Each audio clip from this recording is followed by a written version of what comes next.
दोस्तों जय माता दी। आज हम बात करने वाले हैं मिथुन राशि के जातकों का कैसा रहेगा नवंबर माह है। बुध महाराज की राशि है, बुद्धिमान तो हो और जन्मजात व्यावसायिक सोच रखते हो, नौकरी भी करते हो तो कहीं ना कहीं व्यवसाय दिमाग में चलता रहता है, चतुर हो और थोड़े से चालाक भी हो।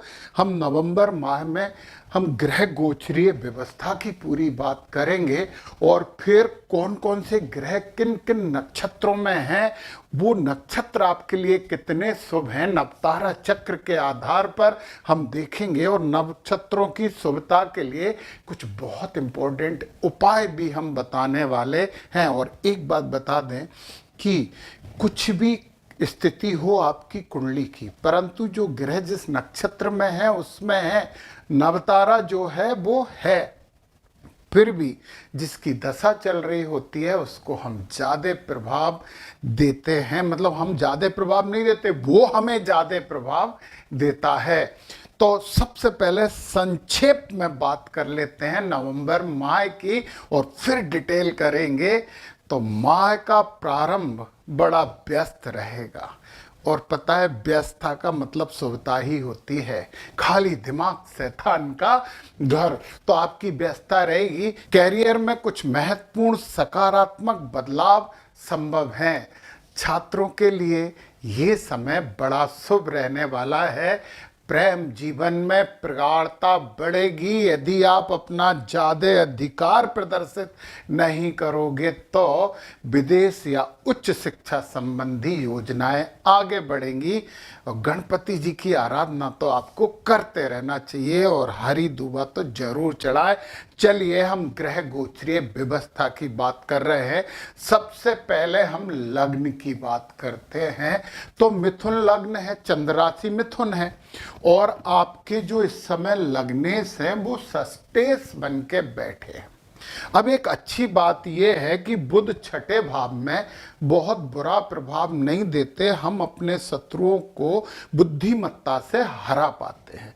तो बुध या षष्ठेश बैठते हैं, परंतु उनके साथ मंगल हैं जो शत्रु नाशी हैं और मंगल अपनी राशि में बैठे। परंतु दोस्तों बुध और मंगल के अच्छे संबंध नहीं हैं, तो फिर सावधानी बरतना है, दिनचर्या व्यवस्थित रखना है, रोग से बचेंगे और अपनी बुद्धि को बिल्कुल जागृत रखना है तो शत्रुओं से भी बचेंगे।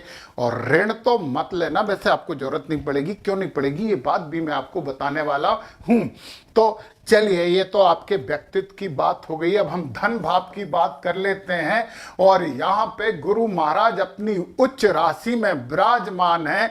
तो ये भाग, तो ये घर तो आपके लिए बड़ा अच्छा हो गया। तो कुंडली का सेकंड जो भाग है वो आपके लिए अच्छा है, क्योंकि गुरु उच्च के हैं और उच्च के होते हैं तो कोई भी ग्रह बड़े कंफर्टेबल महसूस करते हैं। गुरु महाराज तो वैसे भी बड़े शुभ ग्रह हैं, तो परिवार से अच्छे संबंध होंगे। कुटुंब की बात कर रहा हूं मैं। वाणी आपकी विद्वतापूर्ण होगी, लोग सुनेंगे तो बोलेंगे क्या यार कितना अच्छा बोलता है ये।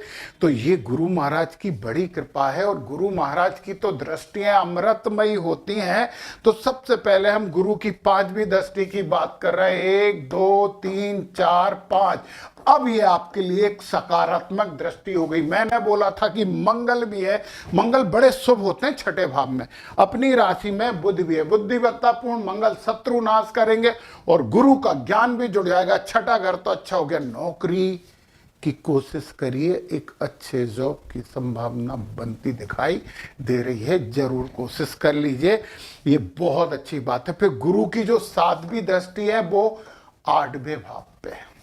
रिसर्च वगैरह में बड़ा अच्छा काम होगा। इंश्योरेंस से संबंधित आपके कोई काम है तो मैं आपसे बोल रहा हूं कि दिन दूनी रात चौगनी प्रगति करेंगे। रिसर्च के काम में, गूढ़ विद्याओं के काम में सफलता जरूर मिलेगी, क्योंकि गुरु की दृष्टि अमृतमयी होती है। पीड़ा छोड़ के सब कुछ देने वाले हैं वो, क्योंकि अमृत पीड़ा क्यों देगा, अमृत तो सुख देगा ना। फिर गुरु महाराज की अगली दृष्टि की बात करते हैं तो 7 के बाद 8 9, कर्म पे पड़ गई और कर्म भाव में शनि महाराज बकरी होके बैठे हैं और ये शनि महाराज 29 नवंबर से मार्गी हो जाएंगे। परंतु पूरे महीने तो बकरी हैं, परंतु शनि महाराज गुरु की राशि में बैठे हैं और शनि महाराज गुरु के ही नक्षत्र में, और गुरु महाराज देख भी रहे तो शनि तो गुरु बन गए आपके। अब शनि वो ही फल देंगे जो गुरु महाराज चाहेंगे, और गुरु महाराज तो हमेशा अच्छा ही चाहते हैं। वैसे भी आपके गुरु, यहाँ पे यदि हम चंद्र कुंडली की बात करें तो 7वें और 10वें घर के लार्ड होके धन भाव में बैठे हैं। व्यापार में लाभ होगा, कर्म से लाभ होगा, और क्या चाहिए। वो कहते हैं कि आपने बोला हमें तो कभी लाभ हो ही नहीं रहा है, इस भाव को मजबूत कर लीजिए ना, कर्म को महत्वपूर्ण करिए, बुद्धि को महत्वपूर्ण करिए, तो निश्चित ये होने वाला है।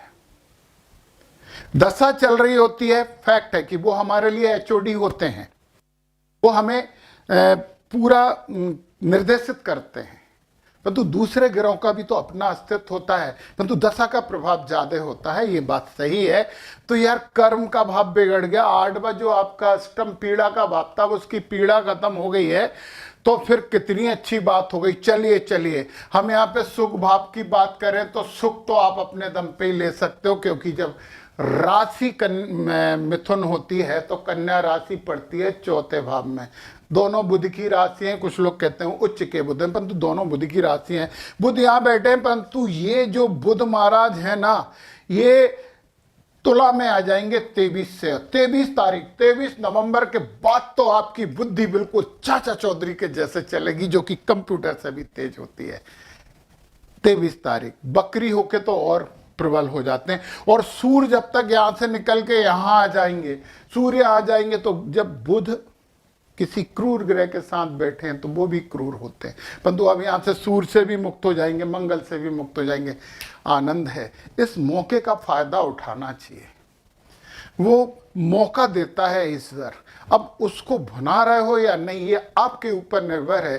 तो नेगेटिविटी, नकारात्मकता रहेगी तो मौके छोड़ेंगे तो फिर कोई सी राशि है, कोई सी कुंडली है, कोई सा ग्रह है, समस्या ही समस्याएं होती हैं। चलिए अब हम जरा सुख भाव तो आपको रहेगा, ठीक रहेगा। ये पंचम भाव बुद्धि का, प्रेम का, शिक्षा का, सूर्य महाराज बैठे हैं और शुक्र बैठे, शुक्र अपनी राशि में बैठे। सूर्य और शुक्र के अच्छे संबंध नहीं है, परंतु शुक्र अपनी राशि में बैठे हैं तो शुक्र का प्रभाव ज्यादा पड़ेगा। और गुरु होते हैं, भले ही राजा है, राजा भी गुरु का तो सम्मान करते हैं ना, राजा मतलब सूर्य या शुक्र की चलेगी। थोड़े से रोमांटिक ज्यादा हो जाओगे, परंतु थोड़ा सा अधिकार दिखाने की आदत भी रखोगे।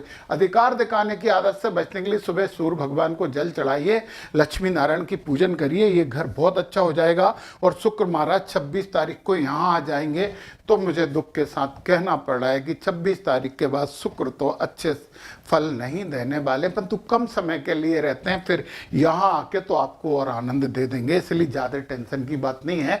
उतार चढ़ाव होता है, दिन होती है तो रात भी तो आती है। चलिए सूर्य महाराज यहाँ से निकल के 17 तारीख को इस घर में आ जाएंगे 6ठे भाग में, तो शत्रुओं को पूरी तरीके से खत्म कर देंगे। स्वास्थ्य का ध्यान रखना पड़ेगा, शत्रुनाशी योग बनता है। मंगल जो है, अब मंगल 8 से अस्त हो जाएंगे, तो मंगल की ऊर्जा थोड़ी कम हो जाएगी, और ऊर्जा तो हमें चाहिए ना, तो हनुमान जी की आराधना करो।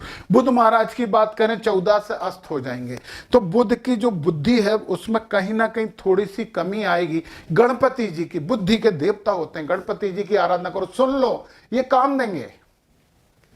तो हनुमान जी, गणपति जी और सूर्य भगवान को जल चढ़ाना है, बस इतना ही करना है।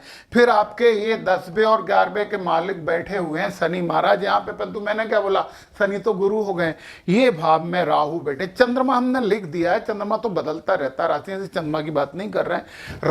राहु यहाँ बैठे, भाग्य में थोड़ा उतार चढ़ाव करते हैं, परंतु यार अपने दोस्त के घर में बैठे हो, कोई भी दोस्त के घर का ज्यादा कुछ नहीं बिगाड़ता, यदि माँ सरस्वती की आराधना और कर ली जाए। देखो सूर्य भगवान को जल चढ़ाना, हनुमान जी का चालीसा करना है, गणपति जी को धूप चढ़ानी है, और फिर इसके बाद माता सरस्वती की थोड़ी सी आराधना कर लो, बस सब समस्याएं आपकी। ये है आपका लाभ का भाव, ज्ञान का भाव, मित्रों का भाव। मंगल की राशि है, 6ठे में बैठे हैं तो ठीक है, कोई ज़्यादा दिक्कत नहीं है। 6ठे में सेवा सेवा से लाभ आपको मिल सकता है, नौकरी से लाभ मिल सकता है, एनजीओ में आपको लाभ मिल सकता है। और ये हैं शुक्र। शुक्र की राशि 12 हाउस में तो अच्छी होती, क्योंकि खर्चा लग्जरी में होता है, भौतिकता में होता है और आनंद में होता है। तो ये तो हो गई आपकी। शुक्र भी 27 तारीख से अस्त होंगे, परंतु पूरा महीना निकल जाएगा। दिसंबर की बात करेंगे, अभी तो 27 तारीख तक की जिंदगी जीना है दमदारी से, कर्म पे ध्यान रखना है, जो बताया वो करना है। अब हम बात कर लेते हैं बहुत महत्वपूर्ण नक्षत्रों की। तो जो आपकी मिथुन राशि है वो 3 नक्षत्रों में आती है, मृगशिरा, आर्द्रा और पुनर्वसु। यहां मैंने जो लिखे हैं वो नक्षत्र लिखे हैं जो बुरे हैं, और बुरे नक्षत्रों का इलाज तो है। तो सबसे पहले विशाखा नक्षत्र, मृगशिरा और मिथुन राशि वालों के लिए विशाखा नक्षत्र समस्या है।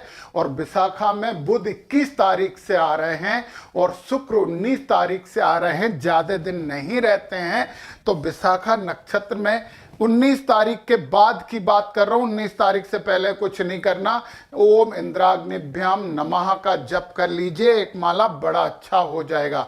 प्रत्यरिडी के पुनर्वसु का भी हमें इलाज करना पड़ेगा, क्योंकि गुरु महाराज पूरे माह पुनर्वसु नक्षत्र में बैठे हैं। और गुरु को तो हमें क्योंकि गुरु आपके अच्छे घर में भी तो बैठे हैं। तो पुनर्वसु नक्षत्र, ओम अदितये नमः, आदित्य नहीं है, अदिति माता का मंत्र है।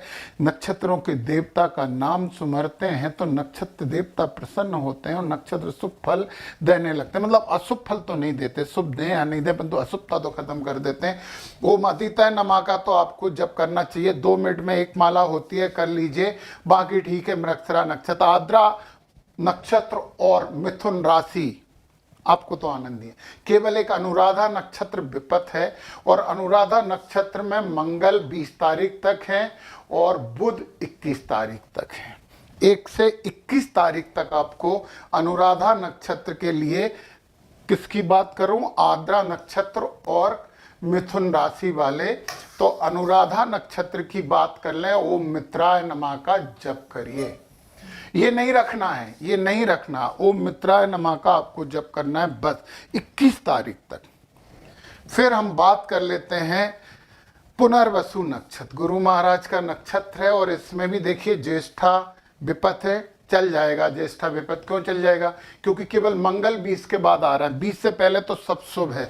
हाँ, पूर्वा फाल्गुनी के लिए हमें थोड़ा सा काम कर लेना चाहिए, क्योंकि ये पूरे टाइम आपके उसमें रहने वाले हैं। तो पूर्वा फाल्गुनी में ओम भगाय नमः की एक माला आपको रोज करनी चाहिए, और ये सब करके हम इस माह को यादगार बना सकते हैं। और आप तो इतने बुद्धिमान जातक हो, नकारात्मकता को अपने मन से हटा दें, क्योंकि अच्छा सोचेंगे तो अच्छा होगा। और जो बुरा सोचते हैं, जो केवल नकारात्मकता बोलते हैं, उनसे थोड़ा सा दूर रहिए। जय माता दी।